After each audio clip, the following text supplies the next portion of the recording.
Hey, welcome back, everybody. Once again, this is Marc Lawrence, and we're all set to go against the spread for what we hope to be another exciting week in the National Football League.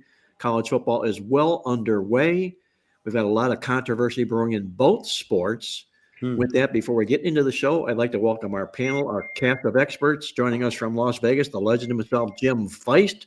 Jim, how are you doing these days? I'm doing wonderful. Actually, we had a real good show at Dom DeMarco's yesterday. Nice. Chipper and Paul Scott Pritchard were on. It was great. And the first time ever, we had so many people, there were no seats. Really? Yeah, it was really, it gotten a lot of traffic, and it's becoming, people are popular and people want to be on. And now we got more people than we can possibly sit down. Now we can see that here on the Proline TV network. Well, correct? yeah, Greg, we broadcast that live, right, Greg? Yeah, it's a broadcast live both on Proline TV and the Dom DeMarco's channel. They have their own YouTube channel, so we get to air it on both channels simultaneously. And Jim, I'm still willing to bet that Al did not run out of food. You're right. Andy Iskoe, speaking of food, my guy in Vegas, he knows all the good restaurants. I can tell you that. And some of the bad ones, too. And some of the bad ones. Have you been back to Craft Kitchen since I've been there, Andy? I have not, but I am looking forward to it sometime in the next week or so. Now that I gotta bring something up. Plate. What's that, Jim? I know you, Andy, and you, Mark, know Matt Yeomans. Yes. Oh, sure. He produces this report. It's extensive. It's about these fast food places. Yes. He has ratings. He talks about them, the different dishes. I mean, this is like an hour show. Yes. I mean, it's a whole big report. I can't believe it, how intense and in-depth this is. I think they do that every year, sometime in the early to mid-summer. And I know think he said he doesn't want to do it anymore. It's too much work. That's what there was a time, guys, when fast food was cheap food, but that's not so much the case anymore. No. Not so now much. It's fast food and slow service. And slow service, exactly right. And keep reaching for your wallet. Greg DePalma, producer, Prime Sports Network. How was your day and was your week last week? Very good. Unusual that when I did my college football picks, that I actually hit my top 2 picks, but didn't hit any upsets. That's unusual. It's usually the other way around. So I have to get those upsets back going again. I think I will this week. There's some good upset plays this week in college football and the NFL. So I can't wait to talk about that later. Well, we're going to do just that. We're going to talk about that. I want to remind everybody out there watching and listening to hit that subscribe button. Do us a big favor, if you will, hit the like button as well and ring the bell while you're down there and do just that. We would really, really greatly appreciate that. All right. First thing we want to do here before we get the show going here is I want to ask each of you guys, you specifically, Jim, to kick things off. What is on your mind in the National Football League? And if it was a theme for this week, what would your theme be for the NFL this week? This past week or this current? This week coming up. Well, I don't want to go to I'm going to go to the marquee game, of course, is the Eagles at the Chiefs. Yeah, we'll hit that. Yes, right. Yes, that's one I think we have to talk about. Now, I'm not saying it's easy to analyze it, but that's a big game. Then I think you have to look at the team that just beat the Chiefs, the Chargers coming to the Raiders, and that's big for us people in Las Vegas. Not that we're fans, but we'd like to see the Raiders do well, of course. And then you got the controversies about the coaches on the hot seat, which to me is number 1 is McDaniel and number 2 would be Daboll. Those two situations look pretty pathetic at this point. And I make McDaniel number 1 to go and Daboll number 2. Their 2 teams combined for a whopping 14 points last week. Oh, that's good. The primary reason I would make McDaniel number 1, I'm down here in South Florida, and I can sort of see right through what's going on there. Number 1, he continually gets out-coached in the second half of football games, although last week he was out-coached from the get-go in that football game. He was out-coached during warm-ups. And really what his Achilles heel is, he cannot beat winning teams. He's just pathetic against teams that don't have a losing record. That's where all of his wins come from. and all of his losses are on the other side of that equation. And it can't continue that much longer for Miami. You got Too the much Tyreek talent. Hill situation going on there. It's just a total mess down there. Mark, what's his history? Wasn't he the offensive coordinator for San Francisco? Was that? Yes, he was. Now, he did a pretty good job there to get this head coaching job. But a lot of times these offensive and defensive coordinators don't really elevate to the head coaching position that well. Because it's a whole different kind of job. Wade Phillips, North Turner, two great examples of Wade Phillips defense and North Turner offense. Outstanding coordinators. Josh McDaniels, another one who's excellent as an offensive coordinator. Yeah, that's the classic case of the Peter principle. It affects more of these assistant coaches than anybody. You know, that book, you and I, Mark, read that book like, 40 years ago? Yes, inside and out, yes. There's a lot of people out there that aren't even that old. What was it? Lawrence Peters, I think was his name, who wrote the book. Remember we were talking about it on Monday, Jim, and I don't know if you guys noticed it, but the first time they had a shot on the sidelines of Anthony Weaver, I swear, I was like, hey, The Rock. He looks like The Rock to me. He can. And he is so different. You take a look at a snapshot of Anthony Weaver on the sideline and McDaniel, and they're complete opposites. And McDaniel looks 16 years old. Yeah, and that is why Anthony Weaver is going to be the next head coach. Because they are going to elevate him to head coach, and he is going to change the culture of that program. And that is a needed change. They need to be tougher, more physical, because when you get off the bus, you want to see Anthony Weaver come off the bus first, not Mike McDaniel. That's a spot-on call, Greg. He's really, really well liked in that locker room, and he's really, really knowledgeable as well. And I think you're spot on with that. I would make him the favorite. Well, that would be great. I mean, just to make that change. I hate to see the way the Dolphins have deteriorated over the years. It's horrible. Well, and I hate to see Mike McDaniel when he talks after a game. My goodness. I mean, I don't know. They had to give him some schooling on how to address the press. He's just absolutely in his own world, and his team seems to play just like that as well. And sometimes he seems to have been watching a different game than we were watching. Yes, and Mark, you asked me about what from last week. I wanted to talk about the Bears and the Vikings, not necessarily the teams, but the quarterbacks. J.J. McCarthy in the fourth quarter looked like, I don't know. He looked like a world beater. He was incredible in the fourth quarter. Right. But Caleb Williams, this is his second year. He just doesn't look like he's in charge of the offense. He doesn't seem to know what he's doing. I've sort of felt that way when he won the Heisman Trophy that year. He was a lot of braggadocio. He didn't need a PR man. He said it all about himself, and he's never really delivered the goods. Wilson in waiting. Yes, right. Now, it's only one game. It's a new head coach, Ben Johnson, a new offense, and maybe you got to give them a little bit of a longer leash, the Bears, and maybe even Caleb Williams. But J.J. McCarthy, you saw what exactly he can be in that football game last week. They got something special there, I really, truly believe. It was an incredible performance in the fourth quarter. Unbelievable. Yes, it was. And that was the difference, too, between J.J. McCarthy if he would have been starting last year as a rookie. That never would have happened. That's why I think it is so much better for these young quarterbacks. And I know he would have started last year if he wasn't injured, but I just think it's so much better if these quarterbacks, these rookies, just sit a year. That was the situation. 30, 40 years ago, you would always say a guy like Elway or whomever would sit and learn for a year, or at least a better part of the first season. Now they're being paid so much money, there's so much exposure, and there's so many expectations riding on a highly drafted quarterback that they're almost forced to, or just the fan base would revolt. Another great point, Andy. You see, it's like they're like fine wine. The longer you let them grow older, marinate. That's a great word, marinate. The better they become. Ask Aaron Rodgers what that's all about when he sat behind Brett Favre for the longest time. But he was patient. Maybe we're seeing the same thing about Jordan Love, who seems to be that's right. into his own. That's right, Andy. Right, exactly. And check these stats out. McCarthy, the first starting quarterback who led a 10 or more point fourth quarter comeback in his NFL debut since, and this happened in 1985. Aaron Rodgers, right? No. Dan Marino?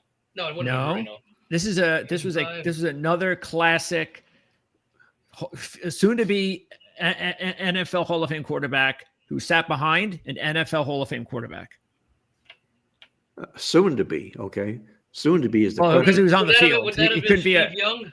Steve Young, 1985. Okay. Right. And McCarthy also the first player in NFL history to have 2 10 or more yard passing touchdowns and 10 or more yard rushing touchdown in the fourth quarter of any game, and the first player in NFL history to score 3 touchdowns in the fourth quarter of their first NFL game. Why No, is Steve Young not in the Hall of Fame? The Steve Young thing. Remember, he played for what was it, the LA? I thought he was Express, in the I Hall think. of Fame. I thought he was too. Yeah, he's in the Yeah, Hall I of thought Fame, he isn't should he? be. Steve Young? You mean he's not? I thought he was in too. He's not in? Yeah, when I was saying, soon to be, I meant in 1985. Oh, okay. From that point forward. Okay. Yeah. He would Oh, be, here's a stat for you. We also probably watched the Ravens and the Bills game, which was 41-40 at the end of the Miami, Buffalo won the I game. believe. Now First time this they is scored I ever. didn't know this, but I always wonder, why does this team always lose in the end again, big games, which is Baltimore. So this person that I know read me this article that was in Baltimore, one of the papers there printed this, that the Bills, the Ravens lead the NFL all time in losing fourth quarter double-digit leads. Under we Harbaugh. talked about that on Monday. That was from Yes. the Russell Street Report article that we went over. Yeah. So That that's was Harbaugh's amazing. Achilles heel, blowing Well, fourth he quarter leads. gets too conservative. He actually plays not to lose instead of to win. And I mean, your highest paid player, your best player on the field should be doing something.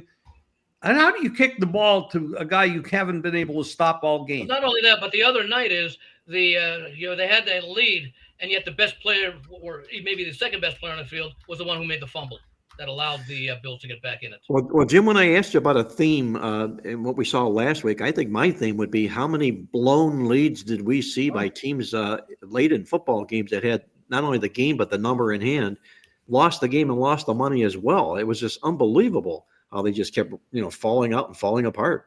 Another theme would be, I agree with you, another theme would be the kicking. How Yep. many games were lost by the kicker? Yep. Yeah, except the Jet game, of course, Of course. where the guy kicks a 60-yarder. Yeah, field. Right. Of course. Well, how about that Tampa Bay Atlanta game where Atlanta rallies to make it? I think it was 2017 or whatever it was. Tampa Bay scores to go up 23-20, and they missed the extra point, which gave Atlanta the opportunity to miss a tying field goal that would have made it 23-23. And of course, our favorite team, Cleveland. There you go. I wasn't going to mention it, Jim, but I'm glad you I mean, did. they should have won that game. Extra Absolutely. points. I mean, they And beat they them over outplayed 100 yards. Cincinnati in every way except for the kicker. Exactly. Mark, my theme from last week is going to be very simple. I know you had something coming. You were going to have a line of mine in a few moments. It's just sort of related to it, and that is week number 1 in this college and pro football raises more questions than they answer. In fact, they answer very few questions other than, is this guy able to play? We don't know if week 1, let's use Miami and Indianapolis as an example. We don't know if Indiana played what's going to be its best game of the year. We don't know if Miami played its worst game of the year, or if what we saw on Sunday in most of these games, it wasn't a typical game that they're going to play. In other words, and it sort of relates to the thing that I also say, you don't want to overreact to what you saw last, but you also don't want to fail to react. You want to take notes to see, and you won't know that until you have the context of 2 or 3 more games to be able to put into the proper context what we saw in week 1, because it's so often week 1 is the one week throughout the year that we remember what we saw first about the team. That's the debut of the 2025 season. That sticks in our mind. We may remember a little bit about what week 2 and week 5, but we'll still go back because week 1 is the one that often forms our initial impressions. And we have to be prepared. You're spot on with that, Andy. We have to be prepared to I sometimes know that means we're wrong and change them. In my database, I know the most reactive situation is reversals of what happened in week 1 in the National Football League to week 2. Yeah. You find football teams that come out with big, monstrous blowout wins, come back to the pack. Like vice versa, teams that took the big lump come back to the pack as well. Things tend to even out real quickly in the National Football League from week 1 to week 2. So the message there being, don't put everything that you saw last week into a basket this week. There was a game that Jim and anybody else that made the early wager. This is why early wagers can be very effective when you make them like 2 months before the season begins. And Jim made a very big investment on the Denver Broncos over Tennessee. And I believe the line was what at the time, Jim? I don't remember. 5.5 or 6.5. Yeah, it was up right in that range. Yeah. By game time, it ended up. That's and it was there for most of the summer, by the way. Right. And then by game time, on some sports books, it went up to 8.5. Right. And the game was 8. So if you wound up taking 8.5 on game day, you lost. But if you took it 2 months ago because you saw you foresight and all, if you're late, you wound up cashing. Yeah. Well, there's another thing you could point out, and we always have to deal with this: injuries. San Francisco, I don't know what the hell's going on out there. They're drinking the wrong water. Man. Everybody is always hurt. I mean, and now they have no Purdy and they have no Kittle. And they're not going to even be there for like 3, 4, 5 weeks. And then you look at one of the games we're going to talk about a little later. We got Philadelphia didn't have Carter. So not having Carter, who puts all the pressure on the quarterback coming up the middle, which is kind of, he's really good. He didn't play at all. So did that make Dak Prescott look better than he actually is? To some extent, yes, but Philadelphia in their secondary, they had some issues that were able to be exploited. Now, how much of that had to do with the lack of pressure, with the absence of Carter, we don't know. We'll learn a little bit more about Dallas this week. May not learn all that much more because they're playing the Giants, who have a lot of issues, but we may learn a lot more about whether or not Kansas City has success against a defense that now will be led by Carter, but which still has some vulnerabilities.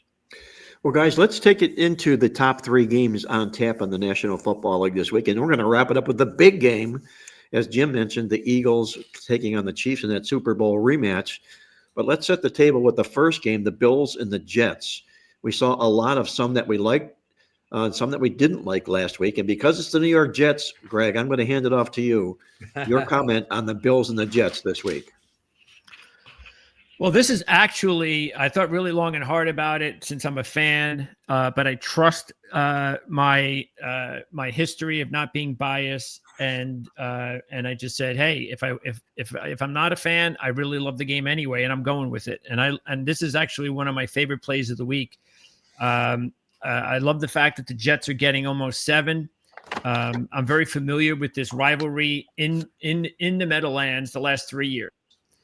The Jets were a ridiculous favorite last year over the Bills, if anybody can remember that. And this was like week 4 or 5. But this was the whole ridiculousness of Aaron Rodgers being favored so many times last year. They were favored over the Bills by like a point, but they lose by 3.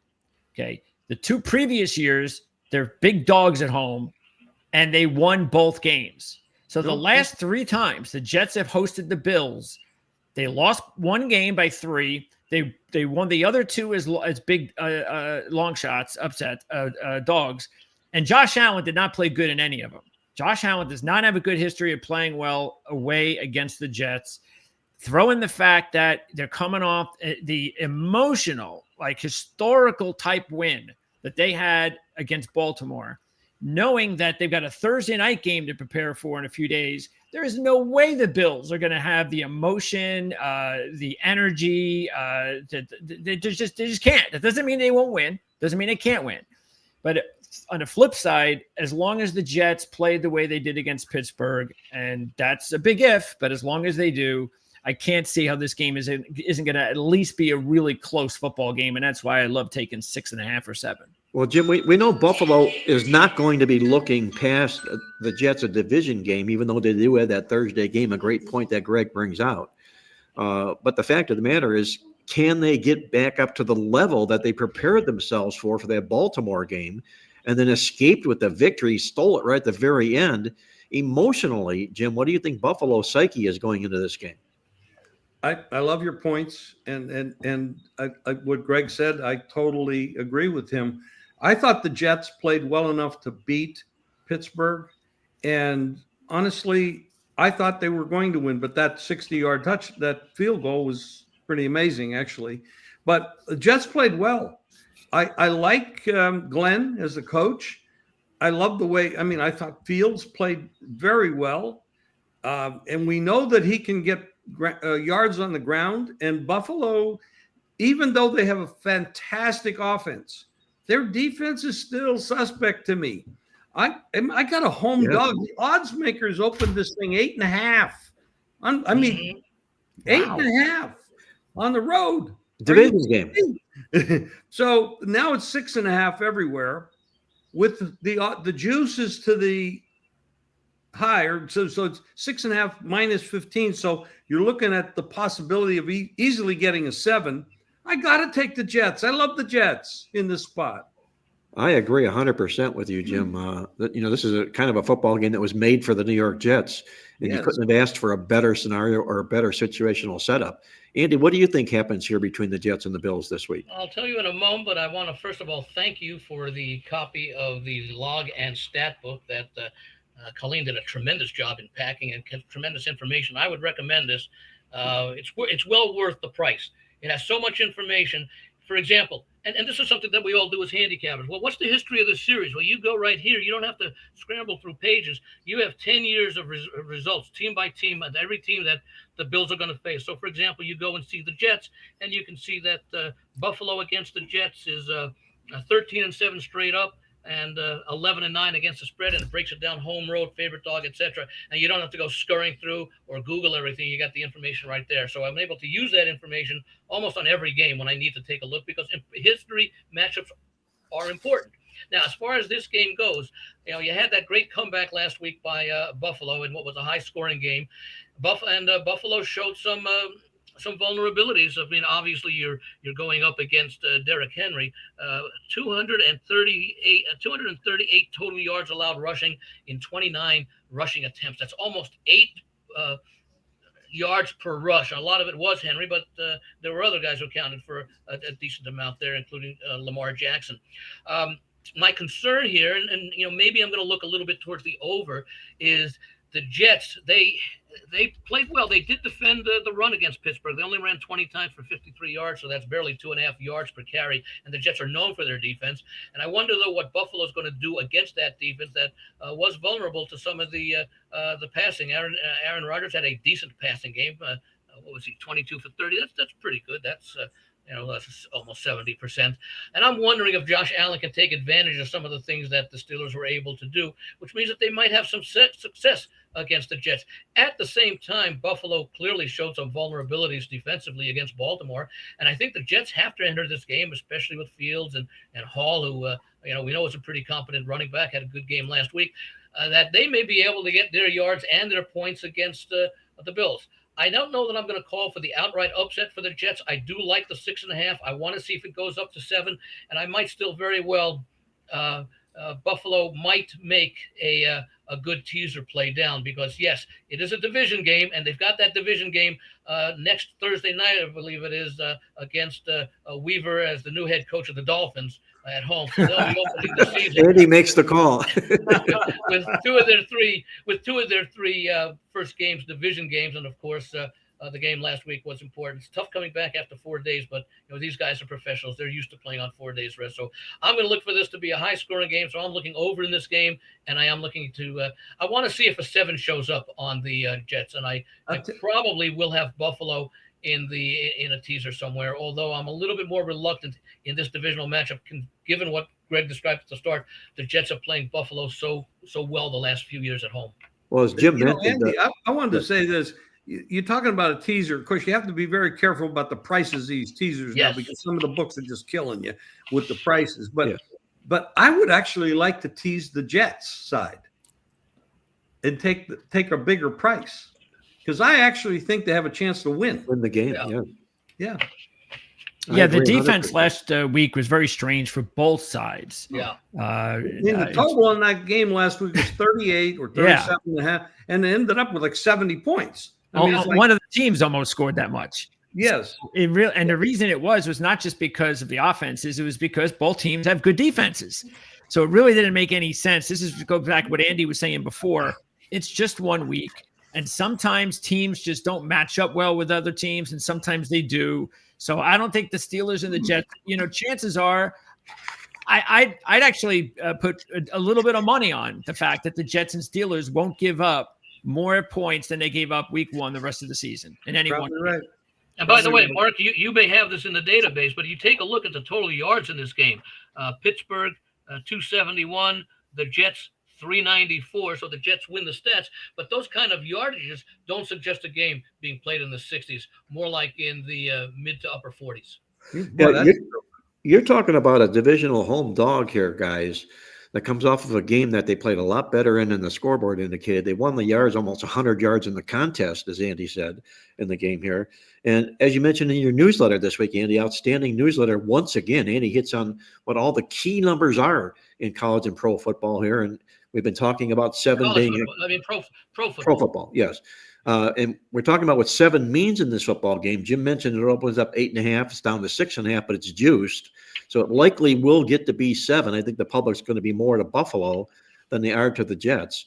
It wouldn't be very expensive, Mark, at minus 115 to the high side to buy the 7. Exactly right. You can buy 7 and make it a quarter and lay a quarter on the game. Yeah. So like that. One interesting stat here, I'm going to call this out from our newsletter. It was something I found in the database. Was like, wow, are you kidding me?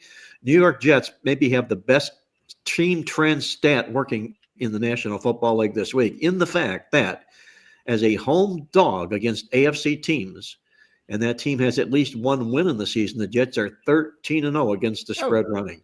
No. Okay. Really? Yes. Oh my God. I'll take that. But Mark, that's almost as good as what you have in your write-up on the Carolina at Arizona game. That's a little tease for that's pretty remarkable stat there.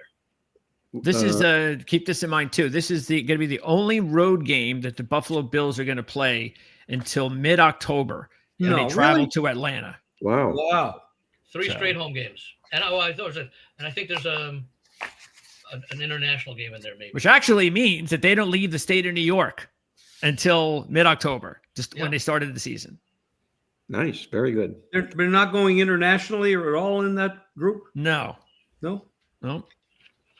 All right, guys, let's go over to an NFC North division battle, a black and blue division battle here.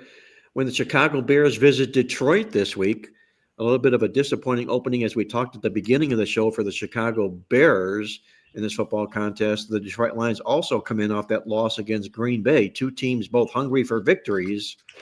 Which way are you going to look at this football game, Jim? Chicago and Detroit? I don't feel, I'm just not comfortable with Caleb Williams. I just don't see the progression. I mean, he's started 18 games in this league now. He's not really a rookie anymore. This is a guy that's got a lot of snaps. He doesn't see the field. When he's at the line of scrimmage, I don't feel like he's in command of what he's doing. Now, granted, the scripted plays in the beginning of the game, he looked pretty good. But you can't script the whole game. So after he went like 9 out of 10 on the first 10 plays that were scripted, he looked totally uncomfortable. He wasn't throwing. He was throwing the ball 6 feet before on the ground before the receivers. He has all the physical talents, but I don't see it. And I do believe Detroit is still a very well put together team. Started off bad, but this is a big spot for them to come back. And the line moved from 4.5 to 6 in most spots, I think, is the way I'm going to go. I'm going to go with the favorite here, Detroit. Jim's going with the line move in the football game. Greg, what do you think this battle between the Lions and the Bears, which side of the game on the field are you going to be sitting? Well, I think both of these teams are going to – this is one of the situations where I don't want to overanalyze them too early in the season, because I think Detroit's coaching staff, new coordinators need some time, especially the offense. And then on the other side, I think Caleb Williams is going to need some time with his offensive coordinator genius, even though I'm not a big fan at all of Caleb Williams, but I'm willing to give him time. So I do know that the Bears have played the Lions pretty tough recently in Detroit. So there's that. And because I don't know. I don't know if I can see Detroit early in the season. I think they're going to be a much better team as the season goes on. So I don't know if I could see them automatically week 2 turning things right back around and being the old Detroit Lions and blowing the Chicago Bears out. So I'm going to take points, even though I'm not touching the game because I wouldn't bet on the Bears because they're 14-25 against the spread in the last 39 games as a road dog. Detroit, meanwhile, has covered 11 of 12 off of a double-digit ATS loss. So that all says maybe I should be jumping on the Lions, but that's the reason I'm not even touching the game. But if my feet were to the fire, I'd actually take the Bears. Andy, does it concern you that the Detroit Lions, I don't think people realize this, you go back their last 5 games are 1-4 straight up and against the spread. They've been kind of swirling since the end of last football season here. We did change coordinators for this Detroit football team this year.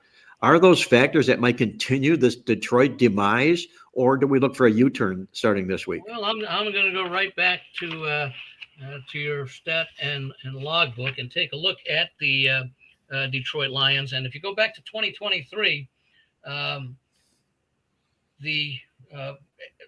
after each loss that they had, other than the season-ending loss, because that was the end of the season, if I'm reading these numbers correctly, the Lions are a perfect 7-0, both straight up and against the spread, off of a loss under Dan Campbell the last 2 seasons when they became a good team. Remember, Campbell started in 2021, Lions 3-13-1.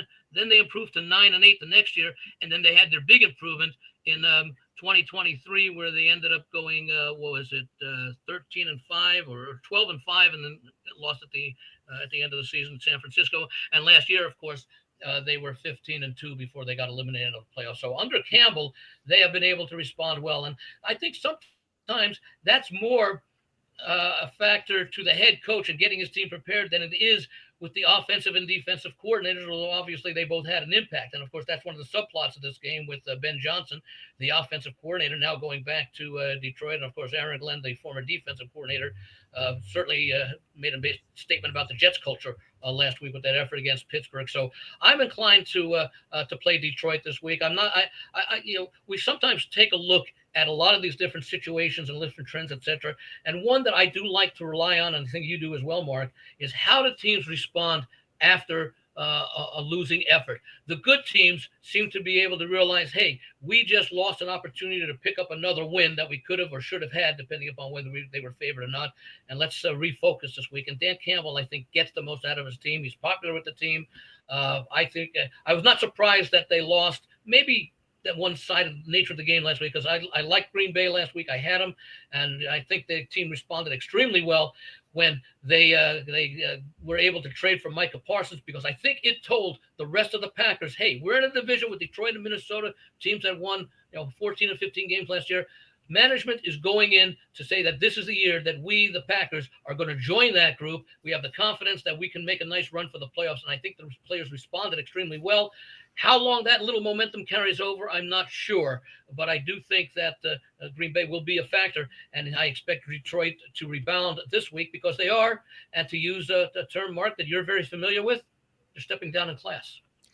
Stepping down in class. Yeah. One thing I'd like to say, I don't want to interrupt, but one thing I want to say about Detroit, I thought they were going to go to the Super Bowl last year. And then they have the cluster injuries on defense. And I mean a lot of players. And they got absolutely destroyed by Washington.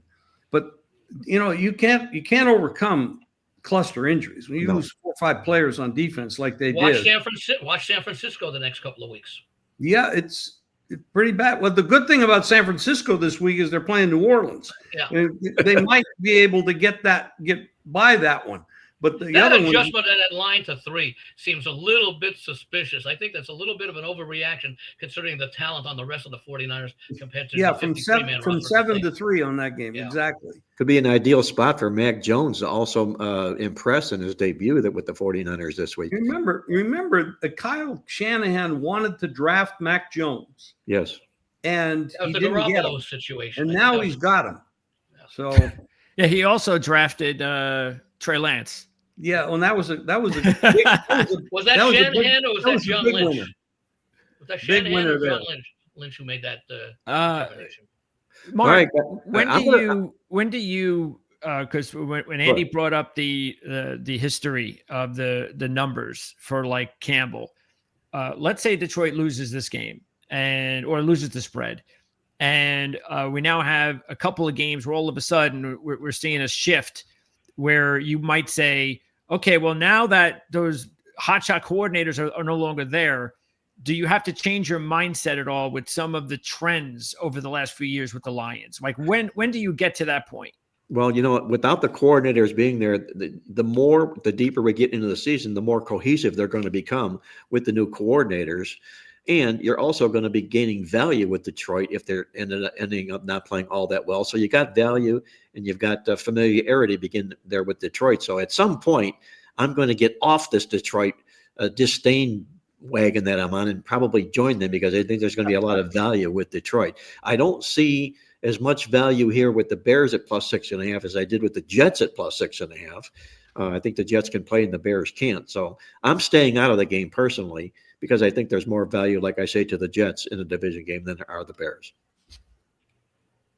Okay, guys, let's go over to another big game on the National Football League card. It's an NFC contest between the North and the South. Atlanta Falcons going to Minnesota to take on the Vikings, two teams coming in off opposite results last week.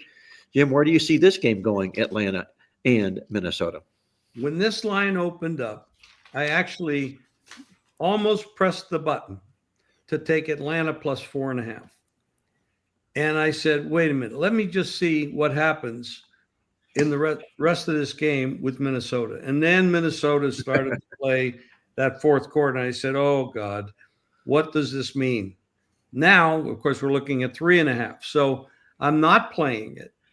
But I will say this. I'm concerned about the kicking game for Atlanta.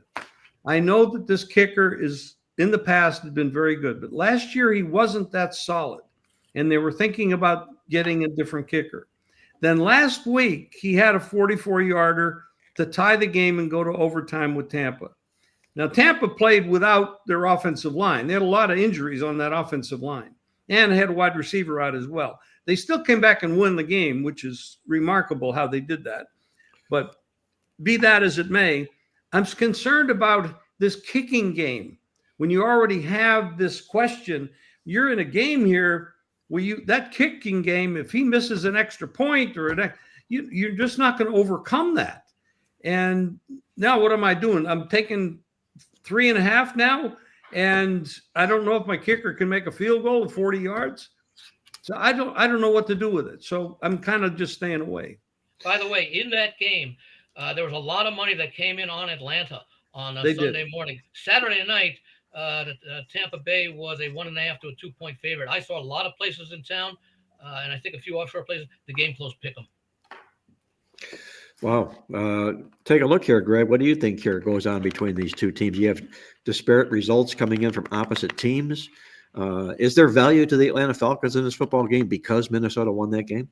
Not anymore. I thought at 4.5 there might have been value. Not at 3.5. That's obviously right there at 3. And I'm not even sure that line isn't more valuable now to the Vikings because I think the Vikings are a better team than Atlanta. They're at home. I'm not going to get into the whole who's more desperate because I think at 0-2, you're still okay. We got the extra game now. And teams can come back from 0-2. But right now it's about confidence. And Minnesota has it and Atlanta doesn't. And it's a carryover from last year. Atlanta wasn't able to win big games last year. And now it happened already in game 1 against Tampa Bay, the team they're trying to dethrone and the team that they've actually had a lot of success against recently. All of a sudden, that's a confident shot. Vikings, J.J. McCarthy, it's through the roof. The confidence level now of the kid and the whole team. And keep this in mind too. The Falcons are just 2-8 against the spread in their last 10 as a road dog. And overall, they're like the Bears. They're not a very good spread team. 27-41 with one tie in their last 69 games overall. So you want to make money, you're not betting the Atlanta Falcons. And these two teams have played the last 2 years. Believe it or not, the Vikings have beaten the Falcons both games and covered both games. Well, I'm going to take the points with the Falcons here, guys. I think this is an ideal setup, and it comes that way because of what I've learned from our midweek alert statistical newsletter. And I think that's very, very important when you're handicapping games, whether you're a technical handicapper, a fundamental capper. You have a good feel for the game. It doesn't matter what your approach is, as long as you stick to your philosophy and stay in your lane. What I've learned from our Midweek Alert statistical newsletter is that teams, when you have a collision of two games where one team lost the game and won the yards by nearly 100, and the other team won the game but lost the yards, those are two inside-out results, and you're taking the dog here in Atlanta. That's, to me, the side I'll get to right away in a football game like this. And then you look at Atlanta's propensity. They play really, really well in the second game of the season, coming off a loss. They're 9-1 to the spread, the last 10 doing just that. I think there's plenty of good sides here for Atlanta, and I'm not surprised at all if they win this game. Well, I'm going to take a look at Minnesota in this game for a number of reasons. I know a lot of what Mark said, does come true, especially with Atlanta. I go back to, has there been a team that has been more disappointing over the last 2-3 seasons, given the preseason hype, than the Atlanta Falcons? Last year, they were another fashionable team. They were favored by 4 at home against Pittsburgh on opening day, and they lost the game outright. And you take a look at Minnesota. Minnesota has shown to be a very solid team. Certainly, O'Connell in his last 4 years, he had that great season in 2022 when they won all those close games. They did drop off, as you would expect, a regression in 2023, and they go to 7-10, and then they bounce right back last year, and the team goes to 13-3 or 14-3, I think it was, and then of course they have the playoffs. They the game against the Rams in Phoenix. So Minnesota in many ways has done almost what Detroit has done, where they've come up in the last couple of years. They've been a very, very solid team going up against a team that, again, couldn't find a way to win last week. Jim mentioned the issue with the kicker. I talked before about the fact that Atlanta saw Tampa Bay score to make it 23-20 and missed the extra point, giving Atlanta an opportunity to at least send the game into overtime, and they couldn't do that with the kicker, etc. So Atlanta finds ways to not take advantage of opportunities, and as we saw in 2022, Minnesota was able to find ways to take advantage of opportunities, and they're a stronger team now, and I especially like the move that they made at the end of training camp by getting Thielen back to the Vikings, where he started his career, and of course, just imagine what this receiving corps is going to be like when Addison gets off that suspension. I want to comment, the reply to one of the commenters here. Sure. John Putnam, he says, I'm with you, Jim, on Atlanta kicker. I had the over 42.5. A made field goal would have put it in overtime. You know what, John? I was in the same boat. I needed that kick to get it to overtime so I could go over the total, because he missed that and I lost the chance to go over. So I have a bad taste in my mouth from that. Wasn't the final 23-20? Yeah, but it was 43. 47 was the total. Oh, okay, because the total we saw listed there was 42.5, so maybe that was an in-game total or something that got adjusted. All right, guys, let's get to the game everybody is talking about this week, the elephant in the room. That would be the Eagles and the Chiefs. Oh, I thought you meant Dolphins and the Patriots. Well, I was all prepared for that one. I think they're going to really hit me, throw the Cleveland Browns in that mix too, Andy. By the way, you tell me the Cincinnati Bengals are going to hold an opponent to 16 points, and I say, wow, finally a 21-point blowout win for the Bengals. Unbelievable. What does that game last week tell us? I'm not sure. There's some problem brewing in Cincinnati here, guys. I don't need to state the obvious here, but they need to get their stuff together here real quick, or Zach Taylor could also be on this hot seat, the coaches list. You're right. Maybe the Dolphins and Bengals will make a trade for the two coaches. Oh, that could be a nice, swap draft picks and swap coaches. That would be a disservice to both teams, I think. Yeah, but at least Taylor's made the playoffs a couple of times. Yes, he has. Well, but McDaniel did a couple of years ago with the Dolphins. All right, let's get into the Eagles and the Chiefs, guys, here. We mentioned last week that arguably the Baltimore-Buffalo game could have been a game of the year type play, a potential Super Bowl match or an AFC championship preview. And we see likely the same thing here, Philadelphia and Kansas City perhaps getting back to that Super Bowl. I'm going to start it off with you, Greg, and what your taste here on the Philadelphia Eagles and the Kansas City Chiefs. Is Philadelphia vulnerable this year because they're maybe a little bit fat and satisfied for what they did? Is Kansas City hungry for the egg they laid? And they laid a dinosaur egg in that Super Bowl game against Philly last year. Well, What do you see before I happening get there? started, do Yeah. you have any? I know you might get around to doing this at the end of this, but do you actually have any trends on Super Bowl rematches? No, I really don't. Only because I can't in my database. I can look for them and find them like Andy does in the stat and logbook, and you can find. You can go back and see things and piece them together. But my database doesn't allow me to tag it as a Super Bowl revenge, so I have to go kind of build that up in that sense. Yeah, this is. I think we have to keep in mind. Look, not only will Philadelphia get their prized spitter. Defensive tackle back, which will be really important. Keeping in mind, though, the Eagles did win the game. Man. Yes, the Eagles. Greg, that's the label of the week, prize spitter. I love it. Oh my God, that was fantastic. Yeah, keep in mind, and there is a game we're going to talk about in college football where another spitter was very important, instrumental in the outcome, actually, and that hurt a team. Didn't hurt the Eagles; they actually won the game. And it just shows you too, the college kids, they replicate everything that goes on in the pros. Anyway, the Chiefs still have problems because of the fact that, talk about injuries, finally now are we starting to see the Chiefs have some injuries. We know the Niners have dealt with it, but the Chiefs have, even if they have injuries here and there, they haven't had the rash of injuries that other teams have had, which stumped any momentum that they could possibly have to go to another playoff Super Bowl run. And early on this season now, we knew Rice wasn't coming back for almost midseason. Now Worthy, nobody knows if he's even going to play this year. He's supposed to come back. He's rehabbing, but if that doesn't go well, he's going to have surgery, which means he's out for the year. That means they're relying on a rookie, Juju Smith-Schuster, and Hollywood Brown. And that's, I don't know if that's going to cut it. Also, I wasn't overly impressed with the Chiefs last week with the offensive line. I thought it was okay. I didn't think it was anything special. But now they have to play this game against the Eagles where, like you said, there's going to be momentum, you would think. The place is going to be bonkers, revenge on their mind, that kind of thing. I don't know. I actually look at it because people, and I said this yesterday on the show, don't get fooled by the Chiefs being a 1.5-point home dog and think that you have to jump all over them, because how on earth, how can you not take the Chiefs? That's disrespectful to the Chiefs. When have they ever been a 1.5-point dog? Well, if you look at it, they've been a home dog twice, I think, in the last 5 years, and they've lost both games. So it doesn't mean anything. It actually meant more when they were a road dog. They were on a streak of 8 straight covers until they lost 2 covers late last year.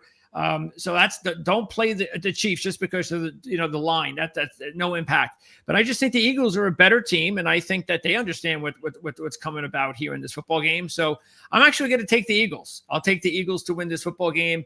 Mark, you said in the beginning of the season, this is not going to be a good year for the Chiefs with the spread.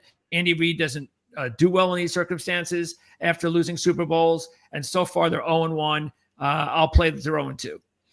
Jim, does it help or benefit the fact for Kansas City that they do have added rest here? They played that game in Brazil, so they have a couple of extra days to prepare for themselves, maybe heal the wounded per se.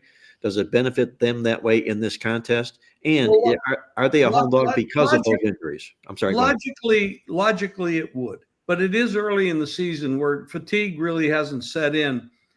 Like they've been. Yeah, but didn't Philadelphia play the night before? They played Thursday, and the Chiefs played on Friday in Brazil. They had the same amount of rest, almost a little bit more rest, actually. Oh, really? Yeah, a day extra. You're right on that. Yeah, but they didn't have to travel as far. Brazil's a long trip. But they somewhat of an edge to. The only negative rest factor is Philadelphia has to travel to this game. There's been some studies, and from what I've seen, that the team that's had the rest advantage hasn't done that well over 30 some games. The other thing is, Mark, somebody asked earlier, what's the stat on Super Bowl winners and losers coming back and playing the next year? From what I've been told, the last 10 times it's happened, the team that won the Super Bowl won the rematch. So I don't have those stats, but that's what I've been told. Now, as far as this game is concerned, Philadelphia played without a star player against Dallas. Made Dallas look a little bit better because there was no pressure up the middle, and that's what Carter does.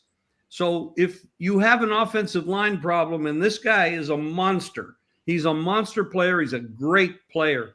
He didn't play it down in that game. And I think that's a big plus for Philadelphia. I don't really, revenge factor is obvious in this. They got crushed. They lost last week. You got an 0-1 team against a 1-0 team. That's a statistical advantage also. But, things changed. I just don't feel that comfortable with what I saw from Kansas City. Herbert picked them apart. I mean, they did not look like a championship team in that game. They didn't. And I know they've been on top. They, nine straight division winners, 5 out of 6 Super Bowls they've been in, and I just don't see it. I would like to say, oh, this is a great revenge play. I've got this home dog and it got the revenge factor, and it just looks too sweet and too easy. And I agree with that analysis, but I just can't put my money on it. I just don't feel comfortable. Mike, what we saw last week also perhaps say more about the improvement that the Chargers have made in year 2 under Jim Harbaugh. Could be. Could be. Absolutely. I have not seen Spagnuolo's defense embarrassed like that since the Super Bowl. Yeah, it was pretty bad. Yeah. And by the way, the Chargers couldn't run the football. And so everything was really through the air, which was even more surprising. So it's really surprising, yes. Yeah, it's good that the Chiefs show that they can, play defense, at least in the run game. But Chargers averaged under 4 yards per rush. They ran at 25 yeah, but times. The Chargers don't have Saquon Barkley either, so there's a difference there in quality run back. And you want to go more, or should I go? This is a much tougher game than I really want to get involved in. I will bet the game in game. I'll be watching it, and when I see some advantages, I will take advantage of that. There's some games I just can't. I can't bet them pre-flop. There's nothing there. I think that there are a lot of advantages for Kansas City here. I don't know if you recall. I think if I recall, walking up to the post-game interview, Andy Reid had like a piece of paper and a pen, and I think he was circling this game right after that Super Bowl loss because he didn't know when they were going to play. He just knew that they were going to host the Eagles at some point during this season. If this game were being played in November, I might feel more comfortable with Philadelphia because I think it's sort of like Mark or Greg, maybe you both said it. I think Kansas City they're an aging team. And I think that as the season wears on, that age is going to show. We sort of saw it last year when they had so much difficulty winning games by margins as they had in previous years. And now, of course, it's almost the healthiest they're going to be all season. Yeah, I know about Worthy and all that, but even so, their injuries are only going to pile up more and more as the season goes on. And then I think I've mentioned that maybe it was last week or one of the other weeks that since 2019, Kansas City's played 21 playoff games. That's basically a full season and a quarter of additional football, while most teams in the league, those who haven't made the playoffs in the last 6 years have played 6 full seasons. The other teams with occasional playoffs have played six full seasons and a fraction. And Kansas City's a full season ahead of that. One of our posters is asking, are there stats about a team playing out of the country and then coming home and playing at home? Do they dominate? Do they play well? But don't they also get a bye week from taking that one trip? I think some teams. Yeah, back when the days in London started, yes, they did. Was it Miami last year who declined to take the bye week after returning? Yeah, they might have. Yeah, they get the choice. But most teams take that bye week. And when you look at the mentality of Patrick Mahomes, he was thinking all season about how embarrassed he was about his performance and the team's performance in that Super Bowl. And he's been thinking of very little else other than making amends for it this season. And I think amends for that, especially off of the loss last week to the Chargers, which, as I said, maybe it says as much about the Chargers and less about the Chiefs. That Philadelphia, as I mentioned, against Dallas, they did have some defensive vulnerabilities that may have been, probably some of it were affected by the absence of Carter. I just can't pass up Kansas City here, given their long-term pedigree and their ability to play extremely well in key games, which doesn't necessarily mean just Super Bowls. They do lose to certain teams like Buffalo in the regular season, but when they play them in an important game, they usually come through, and that's usually late in the season in the playoffs. This is not quite a playoff game, but it might be the first of two meetings. Although I don't think Kansas City is going to make it to the Super Bowl this year. Well, guys, if you believe in playoff revenge, you probably had this game circled as Andy mentioned. Andy Reid does from that Super Bowl loss last year. So you're waiting for the game to come about. And what happens when the game comes about? You're coming in off a loss, and the defending Super Bowl champion, comes in off the win. That's what you would call a perfect setup, if you could order up a game to that degree. You also take a look at this football game in this contest here at Andy Reid himself. How many times has he, when he's opened up 0-2 in the football season here, what has he done in game 3? Because if he loses this, he could end up in dire straits at 0-3 in the season. Well, if he loses this, he bounces back and wins 3 of the 4 games he's played in that particular role. So remember that next week if he doesn't get the win here. But I simply, for the life of me, cannot pass Patrick Mahomes taking points, especially when he took it on the chin from this guy last year, and also the fact that it's a Super Bowl champion that he's taking points from on his home field. Give me Kansas City in the football game with Andy, and we'll see exactly how this game shapes up on the playing field. Yeah, and also as far as the Chiefs, before we wrap up NFL, we're going to talk college football for the remainder of the show, and that is, until Mahomes has success throwing the football down the field again. That was supposed to be the idea. Worthy might have been that player. Rashee Rice. They were going to have to bring it. Maybe Tyquan Thornton can be that guy. Until he can stretch the field again, he is not going to be that dangerous player he was a few years ago. Now, it doesn't mean he can't bail out games, win games, Patrick Mahomes style, like he's done still the last couple of years without being able to be successful throwing the ball down the field. It just means he's not going to be that incredible. The Chiefs will not have that incredible can't stop offense, which they have not had the last 2 years because they have not been able to complete the deep pass and stretch the field. And until they do that, I think you're always now going to have a chance to beat the Chiefs if you have a respectable team. I also think that we may say Mahomes, knowing the presence of Carter, will emphasize sort of what Greg is talking about, but in a different sense. I think they may emphasize the quick release, quick pass, short game to minimize the success of Carter's ability to rush. Yeah, they got to get Travis Kelce in the game. I mean, he was just, you would have thought that he would have been the one to have 10, or where was it? Marquise Brown had something like 18 targets or something like that. Yeah. And yet Travis Kelce had 3 catches. I don't know where that came from. Maybe the Chargers did a much better job of taking him out of the game, but I would expect one that went for like 25 or 30 yards, I think, at some point. Yeah, it was crazy. So maybe you'll see that, Andy. Maybe you'll see them going early and often to Kelce.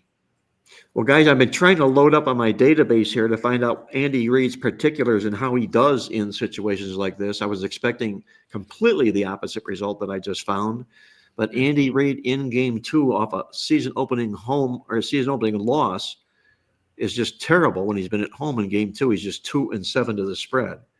That's the bad news. The good news is that with Kansas City, or is that's with both Kansas City and Philadelphia both. Okay. So we're talking like what, 20 seasons worth? Yes. But he's also, that's at home, but he's been the favorite in those particular football games all but one time. So this is the rare time he does take the points as the dog. We can talk this game till the cows come home. It's going to end up being, I think, must-view TV. I don't know if it's going to get. I like Kansas City, but I wouldn't be surprised if Philadelphia wins. I don't think anyone would be.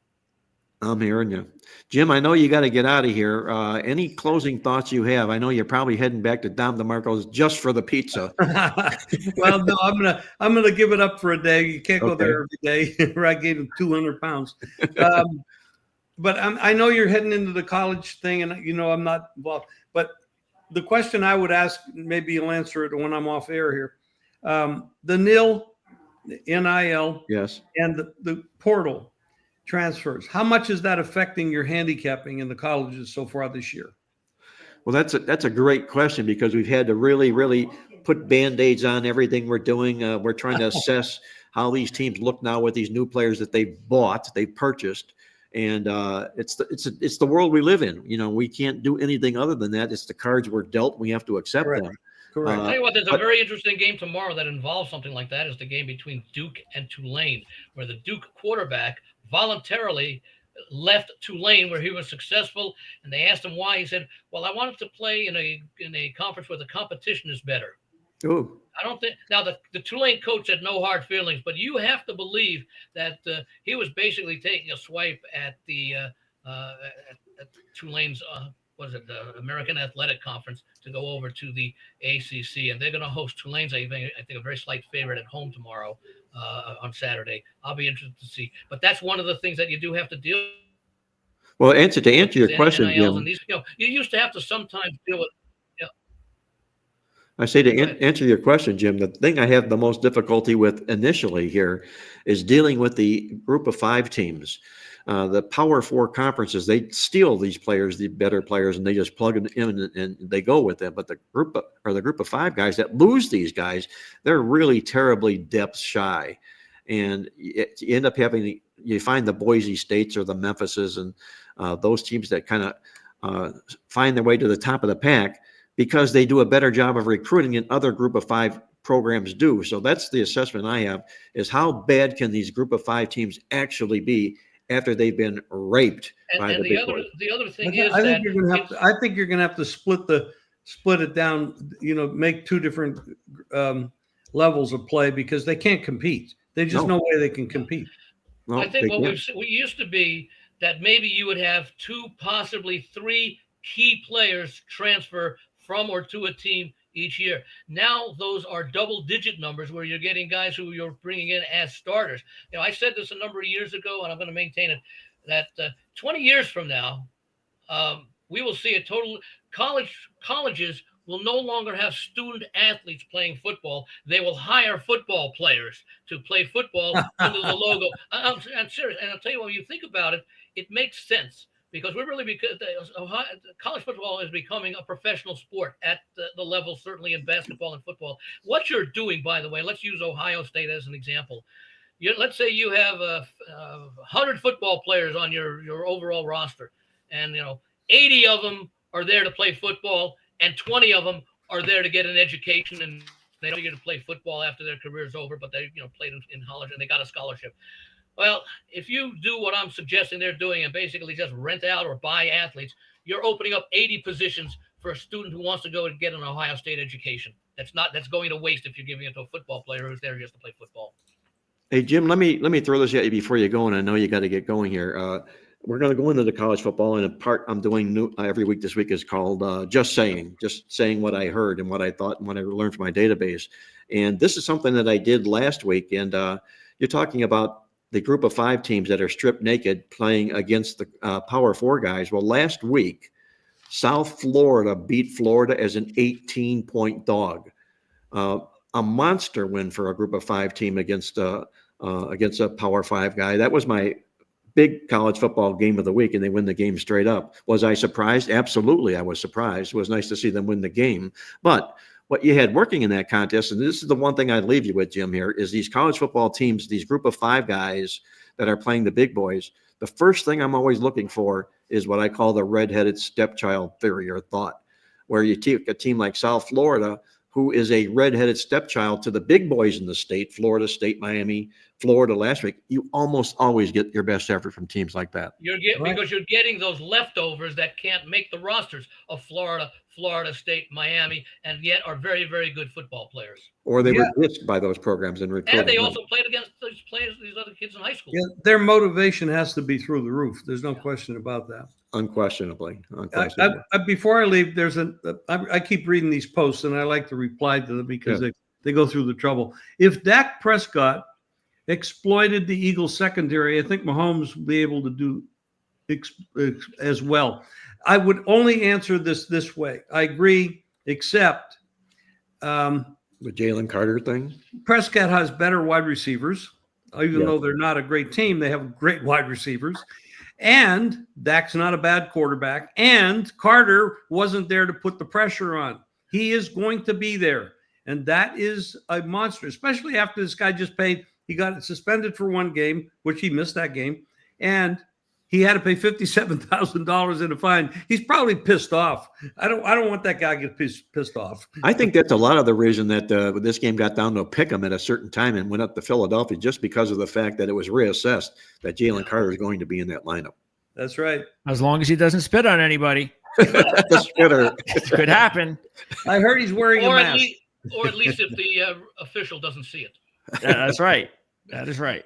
All right, Jimmy, thank you so much for all of your intelligence. Everybody out there loves it. I do too. I cling to every word, and I look forward to visiting with you next week here on the Against the Spread podcast. Thank you, guys. Have a good rest of the show. Thank you. You too, Jim. That was Jim Feist from Jim Feist Sports here on the Proline TV network, a regular each and every week, contributing as he always does each and every week. Now let's flip it over to the college football side of things, where Andy, Greg, and I will tear apart this college football card this week. And I was saying, I kind of blew my just saying thing. I was going to talk about the South Florida situation. Speaking of spitting, by the way, Mark, yes, because that's what I was referencing before. South Florida may not even win the football game last week if the player from the Miami Hurricanes does not spit on the player from South Florida. I think they were going to have like what was that? A Florida player. Well, you know, Yeah, the South Florida player spitting on the University of Florida player. And if it wasn't for that particular spitting incident, they would have had a longer down and distance, maybe at their own 25-yard line. And who knows that could have just completely ended South Florida's chances, but they gave him second life. They got the ball at midfield, and all they needed was a couple of plays to get into field goal range and win the game. Greg, I'm going to have to think long and serious and hard in our Playbook newsletter. We've got our awesome angle. We've got our trivia teaser. We've got our smart box. We might have to open up for the spit play of the week. Right. Yeah. Or like Andy said, the spitting angle. What's our spitting angle this week? Yes. Who's South Florida, by the way, that really shouldn't even be a surprise, especially if you were watching this channel. If you paid attention to Mark's picks last week, if you paid attention to the preview show, I had South Florida overall as the second best group of 5 team coming into the season. But again, remember we talked about it. It was all rested upon them beating Boise State. They had to beat Boise State. They lost that game. It was all over. They would never have a chance to go back over Boise. They won that game. And then they just shocked everybody last week. And I think what was more shocking about the game last week was just the fact of how Florida really had nothing going offensively. You thought they would be a little bit more advanced. But DJ Lagway is just still a young quarterback that is still trying to find himself. And that Byron Brown, the kid that we talked about, that's the big primary reason why South Florida is in this position. He is a bona fide big time group of 5 quarterback who can, raise his level even against the best teams. So, look, it surprised me too, Mark. But it's also great to see when teams like South Florida can put these types of, starts to seasons together. Now they go to Miami this week, and I can't imagine they're going to be able to pull off a third straight win. But even if they just keep this close going into the fourth quarter, man, they are going to be hard pressed. The committee is going to be hard pressed to not make South Florida the group of 5 representative if South Florida does not go on to have a really good season. Especially because, and this is a question, Mark, maybe you might have some numbers for, that was a nice upset. Boise was a ranked team that South Florida beat. You would think, even though it's Florida coming up, there would still be a natural letdown, even with the big rivalry, where you're going up against Big Brother, coming off of defeating a ranked team. I don't know how many times South Florida has done that. Now they're going to be in a situation where they did not have the letdown, and they actually pulled off the upset as a huge underdog, and now they're an even bigger underdog playing a team that is as much a rival, probably more of a rival because it's South Florida than the University of Florida in Miami. So I'm wondering what, if anything, there's in the database that talks about a team coming off of 2 huge upsets over ranked teams, underdogs in both of those games. Well, I can't tag ranked teams, Andy. I can make a set and go, jab and poke at them and do just that. I just know mentally that it was only the second time I think it's happened in a long, long while. I think we wrote that in the newsletter this particular week. But what you've got here in South Florida, my goodness, when when these bowl invites go out, look at the strength of schedule that they're playing to open the season here with. My goodness, it's not only is it difficult, they're winning these games. So long, strong tip of the hat to them. And I think it'll catch up with them personally this week against Miami. What I'm liking about Miami, I'm kind of getting off my anti-Mario Cristobal There you go. Bandwagon here, at least for the moment. Okay. See, you just need a little time, Yeah, just a little time, patience, a few wins, a couple of good games. a little Okay. bit more recruiting, a little bit Yeah. more, paying Carson Beck, guys like that, big money. Yeah. And quit making stupid decisions. But That'll help. Carson Beck has really helped this football Or program simply here. being bailed out by your players. Yes, that's the whole key right there, Andy, being bailed out by your players. And I think Miami's going to want to make a statement this week. South Florida winning that football game against Florida is going to get Miami of Florida's attention this particular week. So while I don't Especially, like, by the way, especially the attention of the Miami, Florida recruiters. and that's what the game is all or it always had been about. So in this day and age we're living now with the NIL and everything, recruiting doesn't carry as much weight as it did before. We're seeing that the reason Nick Saban got out of Alabama, Georgia is even beginning to regress because all of their powerful recruiting classes don't seem to mean as much here today as it will with a big booster that's got a lot of money that will go out and buy you a good football player. In fact, that's a reason to perhaps de-emphasize the value of the recruiting class, because often those recruits may only be there for 1 year and may not see a lot of playing action that 1 year. So what good does having a number 4 recruiting class mean? I mean, you're still getting good athletes, but how many of them will be there for their sophomore season? Well, we got a pretty good schedule on tap this week, guys. I think especially compared to last week, it was like bare bones last week as far as quality was concerned. And week 2 in college football almost always is, because we're kind of out of the first game schedule and we're ahead of week 3 and 4 where they start to get into conference play. So you're left with the scraps. We were left with the scraps last week, but we got some good games on tap this particular week. And I'm going to go to one here to kick this segment off here. The backyard brawl has been renewed. Rich Rodriguez is back at West Virginia, and a lot more is expected from this football team. They kind of like laid an egg last week, but they look like they're going to be a much better football team. Greg, how do you see Pittsburgh, West Virginia this week in the backyard brawl? Well, that was actually one of my 2 top plays last week, was taking Ohio over West Virginia. West Virginia is just, it's going to take Rich Rod some time. He does not have the talent. He does not have the quarterback. They went into a buzzsaw last week, meaning Ohio is an awesome home dog. And they did it again. I think they've won now 5 straight games as a home dog over the last 5 or 6 years, something like that. But West Virginia's offense, when you have to step up in competition, is just not ready. And Pittsburgh's got Holstein, who's on fire again now that he's healthy, just like he was early last year. They've got Reed in the backfield, one of the more electrifying players in the ACC. So they have all the good players. West Virginia just does not have that type of talent, which is why you've seen the line move up. I mean, I think the line started like 4 or something like that. At least that's when I saw it. Now it's almost a touchdown. And so everybody's putting money on Pittsburgh, and I think for good reason. They've beaten West Virginia also 2 of the last 3 years since the rivalry has been renewed. And I think they're going to make it 3 out of 4. There's in a rivalry game, especially, Pittsburgh's not going to look past this game. It's a big game for Pittsburgh, and there's just more talented. So I have no problem laying 6 points or whatever that is.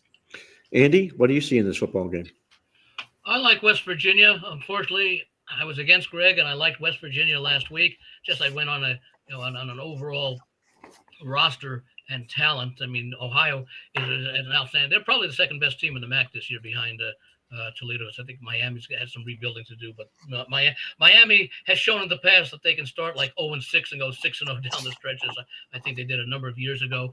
Rich Rod, of course, had great success in his first time at West Virginia, and that enabled him to get his short-lived tenure at the University of Michigan, and recruiting issues, etc., like that.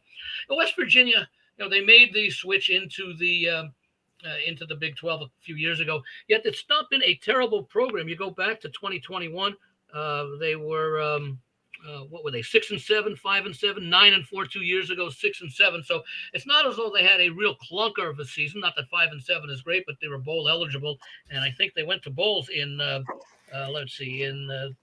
3 of the last 4 years. In fact, they back-to-back as members of the Big 12 conference. So I think they can compete. This is a rivalry with Pittsburgh. Pittsburgh has been a disappointing team for a number of years. Last year, a little bit of an exception, if as I recall. But even then, look at what Pitt did last year when they had what was it? They started 2, 4, 6, 7-0 and didn't win a game since then.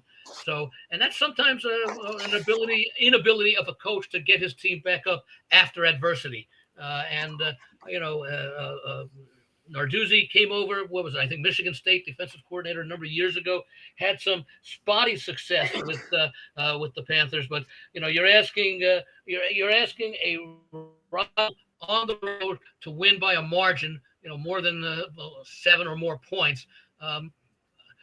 It was the first game for Rich Rod with his team.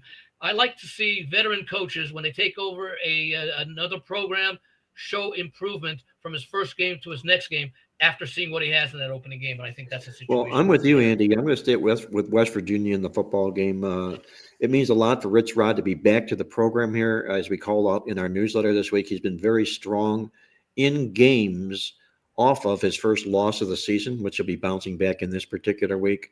And Pittsburgh didn't exactly beat they basically beat the Sisters of the Poor to open up the football season. We just have to tell it like it is. They're going to be a good football team this year, but I think this rivalry will stand up and be a little bit more of what it's been in the past in this particular football game. And I think it comes down to who scores last. I'm going to give you guys a heads up here.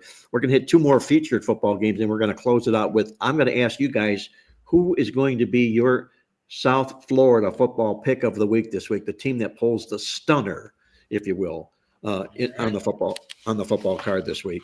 But before we do that, by the way, how would you define a stunner? A double-digit underdog to win outright? I would say a double-digit dog to win out. A double-digit dog to win outright. Yes. Okay. Yeah, we'll keep it just that simple. Talk about improved football teams, guys. Vanderbilt inside of the Southeast Conference. I've got Greg's attention here right now. I can tell you that. That's my boys. Yeah, he's been a Diego Pavia fan since the get-go. This team has done nothing but win. Clark Lee's been voted the coach of SEC Coach of the Year last football season here. What do you think of their chances? Are you about to, Mark? Are you about to say to tell all the folks out there, go home to your mommies and tell them to bet on the commies? The mommies and the commies. I like it. The mommies and the commies. I'll be a commie again this week. I can tell you that. I know you will too, Greg. What do you see happening here? Yeah, and I think the obvious thing that just keeps me writing Vanderbilt, as I've said on my other shows the past couple of weeks, is that they're going to be a dog in a lot of these games until maybe they start winning these games, which I think they're going to. But they're also going to step up in more and more competition, and they'll still be dogs. So I think I'm just going to keep playing them on the money line every week until they can't. I guess, prove to me what I think that they're going to do, and that is have a very special season. Pavia is 13-2 against the spread as a road dog in his last 15, might even be in his overall 15, because I have stats going back to New Mexico State days. The thing I am the most concerned with is it's the only thing I'm concerned with is just the fact that South Carolina has owned Vanderbilt. They've won 16 straight. They've covered 9 out of 10. So they've got their number. That is the one thing that I am concerned with. But other than that, South Carolina has done absolutely, for a 2-0 team, they've done nothing. Beat Virginia Tech, and they were outgained. They were outgained last week by South Carolina State. So how did they win? Well, they just have a defensive back who's now returned 3 punts for touchdowns in 2 games this year. That's right. And by the way, who did Vanderbilt play last week? And what happened? Virginia Tech. Yes. And what was the score there? Did they win by like 20? 44-20. Yeah. Yes. And they outgained them by about 150, 200 yards. Yep. And it was on the road. So, yeah. By the way, revenge for Virginia Tech, who lost at home as a double-digit favorite to Vanderbilt last year. Yeah. And it they couldn't get past that. So, so anyway, that's why, to me, it's obviously a no-brainer the way I feel about Vandy, that I'm just going to keep writing them, and I'll write them again this week, because I am kind of surprised that South Carolina's offense has really not gotten off the ground so far this year. No, they've sputtered for sure. Andy, it sounds like you're going to be a commie this week as well. Yeah, I'm with both of you. Not sure. Well, at this point, it could pay to play him on the money. That line's down to 3.5 now in a lot of places. Yeah. So the money is coming in, and at what point will they bet South Carolina? I imagine if it gets down to three, because we take a look at recruiting and all that, and the caliber of athletes. South Carolina does rate a little bit higher, but the coach has done a great job at Vanderbilt, and of course, it has a lot to do with the transfer quarterback he got. Who really was the key to. You're talking about South Carolina dominating Vanderbilt. How about Alabama, who Vanderbilt beat last year? So things don't always go the way that they have in the past, and this could be one of those situations. And Vanderbilt has high admission standards, and I think that with their recent success, that's continuing with the year and so far this year, that they may be able to recruit a lot of football players who also like to go for a good education. Well, as we call out in our newsletter in this game, this was our featured upset game of the week in our newsletter, Vanderbilt over South Carolina. The Gamecocks are just not playing up to the level they were expected to play this year. Lenora Sellers is not off to this Heisman Trophy candidate run that we've seen. They've been out-yarded, as Greg mentioned, in their first 2 football games in a row. South Carolina State, are you kidding me? And we talked about Diego Pavia, 5-0 to the spread. He is with Vanderbilt as a road dog, playing extremely well in that particular role here. I think it continues for Vanderbilt this week. Put me down on the Commodores for my play. That's a 3-for-3 vote for Vanderbilt this particular week. Let's wrap it up, guys, with another featured game on tap on the college football card this week. Notre Dame is going to play host to Texas A&M. The Irish got tripped up in their first football game. Should be a lot of eyeballs on this particular game. Greg, what do you see happens here between the Irish and the Aggies? Yeah, this is a tough one because Notre Dame, it's a big number, 6.5 right now. They've had the week off. They've had all this time to prepare since the loss to Miami. Texas A&M has played against a couple of, it's FBS competition. They're not bad teams, Utah State and UTSA, so they're not cupcakes. But they didn't blow either of them out or anything like that, which I don't think was necessary. Why show everything? You got Notre Dame coming up. They've got the angle of losing last year at home, so they've got that. It's a huge game for Marcel Reed and also for Carr, the young quarterback for Notre Dame, who's looking for his first win. But Reed, big road game. This is going to really tell us whether or not Texas A&M is a true national championship contender. If Marcel Reed doesn't have to win the game, but as long as Marcel Reed can play a good game and can have Texas A&M in the fight all game long, he's gotten off to a great start. If he could do it against the Irish on the road, A&M is going to be a tough national championship contender to keep an eye on. So there's a lot of factors that point actually to me taking Texas A&M in this game, and that's what I'm going to do. I still believe Notre Dame is a better team, but they did have a little bit of rust. I guess they had to knock off in the Miami game. There were some things that did look. I mean, especially Love, their running back, a fantastic running back. They have to get him going. They've got to run the football. They cannot be victorious against teams like Texas A&M or Miami unless they have big running games and they could balance out the offense. So look for that. But I'm going to take the points. I think it's a lot of points to be given a really good football team. Andy, you taking or laying in this football game?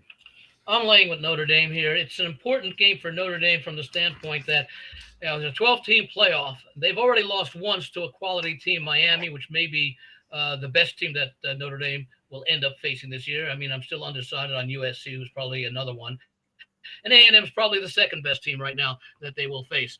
Well, you lose back-to-back games, Notre Dame, to Texas to Miami and Texas A&M, 2 teams that certainly could be in position to make the 12-team playoff. It's going to be very, very hard for Notre Dame to be invited even with 2 losses, and that's not to say that they won't lose to a USC later on, as far as that goes, because they don't have that many chances. You look at Texas A&M, they can afford the loss as far as their long-term prospects are concerned, because they also have opportunities to beat teams like LSU, Missouri, Texas at the end of the year. We don't even know about how Florida, of course, does not have the same luster that they had a week ago this time, because that would have been one game on their schedule that could have been looked at. Point is, A&M has a lot of opportunities, or at least a number of opportunities, to overcome one loss possibly even over 2 because they're going to be playing half a dozen teams that'll be ranked at some point. Notre Dame doesn't have that luxury.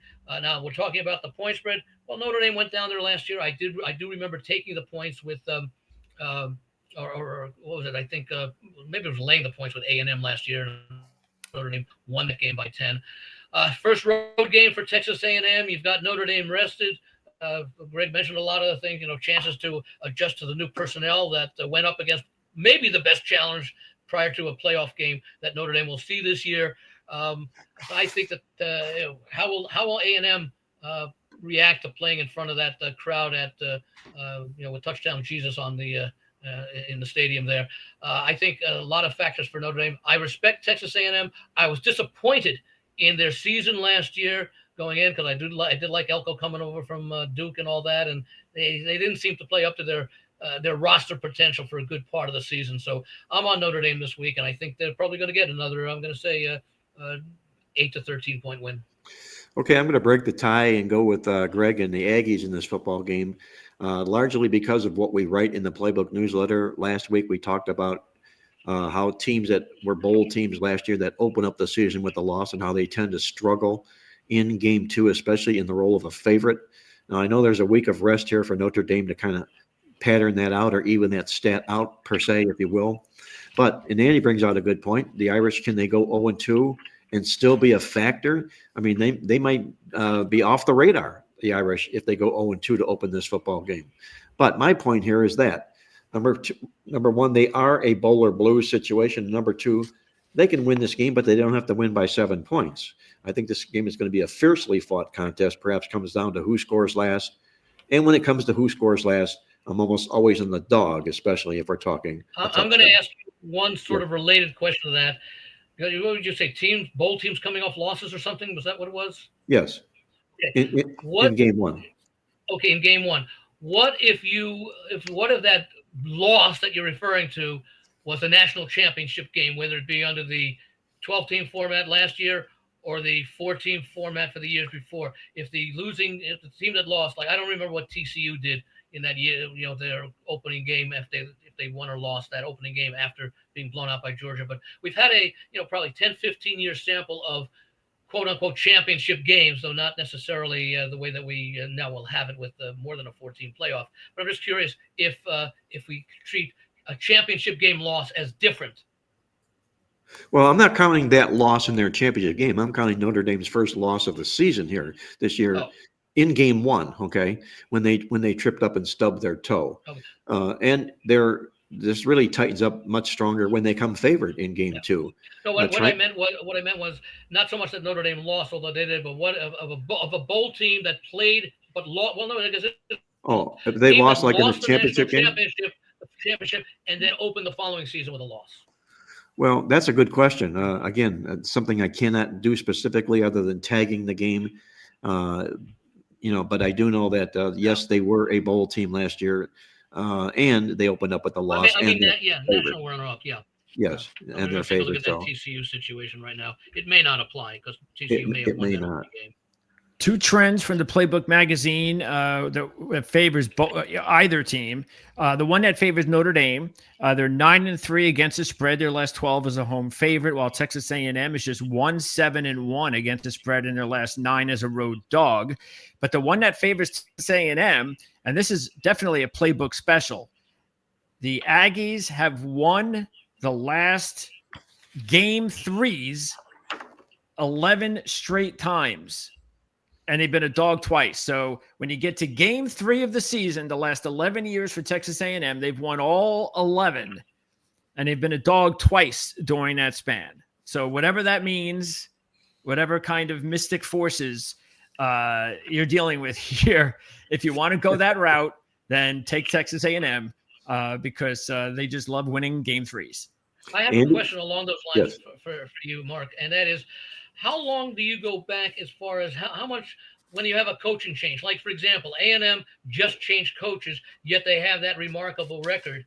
Do you place any emphasis on the fact that it's a different coach, or do you not really pay attention to it unless that new coach continues to follow that situation? So you could say over the last 8 years under 2 different coaches, this team has always won in such and such a Well, that's a great question. It's probably a subject all unto its own. If we're doing handicapping 101, we're talking about if you follow coaches, you follow them exclusively.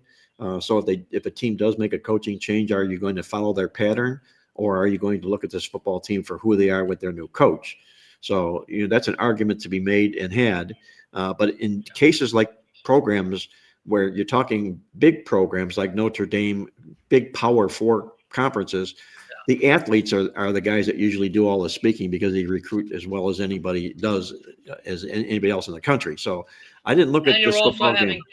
you're also having coaches having longer tenures in most cases at the elite programs, unless you move from one elite program to another. So I mean, you're used to seeing coaches play 8 to 10. You look at like say 19 years and coaches of that ilk. Exactly. Well, Andy, let me Ferentz of wrap up Iowa, the for example. show. I'm going to wrap up the show with you. We're going to ask who your big upset of the week could possibly be. If there's any money line double-digit dog you might be possibly thinking about this week, who would it be? I can't really find a double-digit upset dog. I mean, the closest that comes, and I can't really see them winning the game, but it's not a great situation, would be Stanford, a 12.5-point home underdog to Boston College, who just played that double overtime game at Michigan State last Saturday night. So that's one possible. But if you want, let's say, a priced underdog that could pull the upset, how about Arkansas going in and beating Ole Miss? I agree with that. And I think the Hogs are right this week. The Hogs are a live dog this week, and they could pull that upset. Greg, who are you looking at on your money line value play, your big double-digit dog to win the whole game? Yeah, I completely agree with you, Andy, on that one. I think Arkansas is ripe for that upset. So I don't know what it is now, 8 points, something like that. So whatever it is, here it is 7. So it's gone down even to 7. But yeah, really like Arkansas in that spot. But what I'm going to do is I'm going to take a team. Mark talked about this team as his upset pick last week. It was only 4 points, and it was against a group of 5 team. But I'm going to go ahead and double down on the same team now as a 15-point dog against a defending conference champion team from the Power Four, and that is Texas State against Arizona State. So the line is now 15.5 plus 550 on the money line. And just keep this in mind. Keep this perspective. Texas State played Arizona State last year, beginning of the season.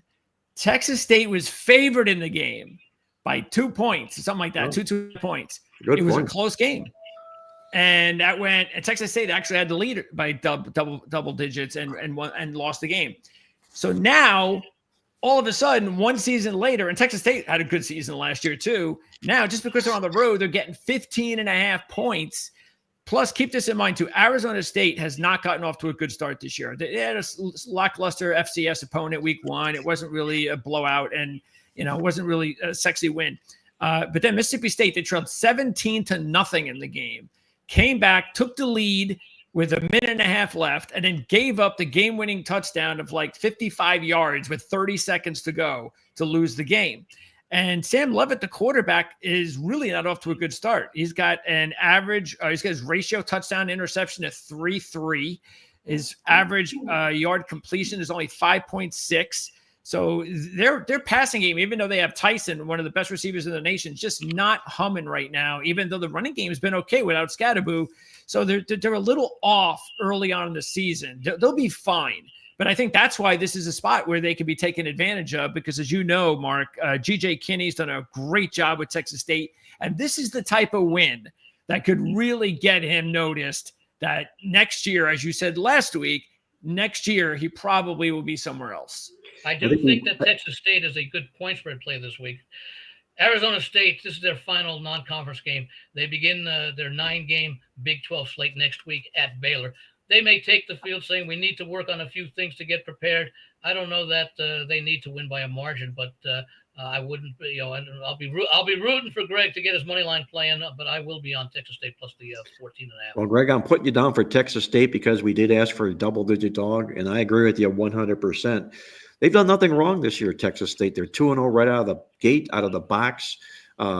as you mentioned here, GJ Kinney probably playing for a Power 4 conference job somewhere. They went on the road and they beat UTSA, Texas San Antonio, as a dog. I think they can do it again this week against Arizona State.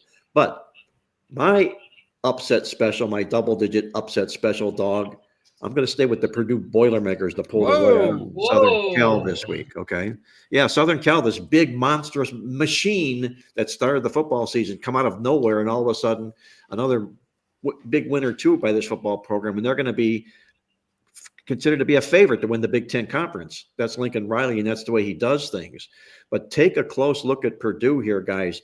Number one, new head coach Barry Odom. We all know about Barry Odom and his success that he's had with football programs in the past. The guy simply wins, and he simply wins money in football games. And number two, he's doing that again this year. And number two, again, from the Playbook newsletter, our smart box this week is a feature we call Tripping Up. And what it involves are college football teams that open up the season 2-0, and they find themselves favored in game 3 in a conference game on the road. These teams are 9-33 against the spread. 9-33 against the spread. That's Southern Cal when they go into Purdue this week, a team I don't think they're going to be all geeked up to play. Give me Purdue plus the mountain of points in that upset special. 850 right now on the money line.